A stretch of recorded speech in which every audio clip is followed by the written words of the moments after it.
Okay, good evening, folks. It is the Sunday, the 27th of June 2010. I'm just going to do a quick rundown here on the Euro Pound, what we may be able to do for the coming week. Um, just a quick kind of look over this pair, kind of recent developments. I mean, it's been bullish a long time now against the pound, but that kind of changed with the first signs here on the 6th of April. There we broke the daily bat support there, and then recently followed by a break of the weekly bat support in June. So I mean, the tide is definitely turning on this pair. We've all we've got left to do now is break that 74, 79 level now on the euro, and we've become bearish on the monthly as well. And yeah, so things wouldn't really be looking too good for the euro longer term against the pound here. Pretty weak. But I mean, looking at the daily, last week was looking to sell that 84.40 level, and looking to get down still to that 80 level on the daily chart there, the 80.11 level, which is the second target level there on the daily chart. I mean, we broke the lower bat support on the weekly, and we made the TDF buy setup, which kind of led me to believe that we were going to see some kind of bounce at least up to the 86 level, and I mean possibly even further before we finally seen the downtrend kick back in. But after sort of last week's sort of Friday's action actually took us back below that 82.61, which was the thrust bar's low, and it looks like certainly going into this week that 80 level will be on the cards again, to complete that full sort of daily trade there, the second target.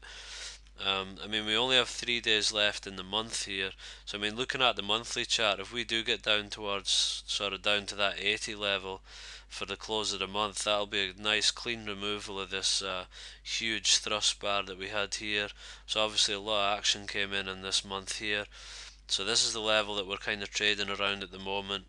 If we look at the daily chart, it's a level that we've stuck on sort of on the first attempt and then again, so obviously is quite a big level. So if we get down to that 80 level and remove the 82.42 to the weekly to the monthly close, then that's probably going to be quite a big resistance level going forward, for the bulls to overcome.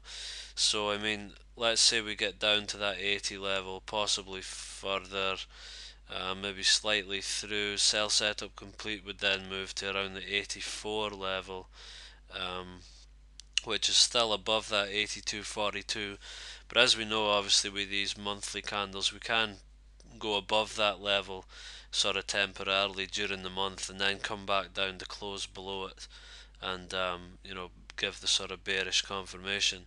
So that's kind of more looking at the longer term. I mean, going into this week, looking towards that 82.61.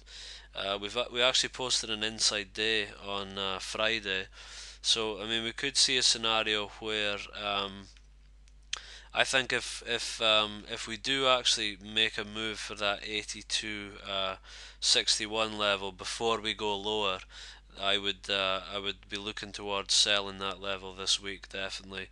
I think if we move higher and break the inside bars high and then get to that 82.61, that would be a perfect level for a failure, and then for the real sort of trade to come in.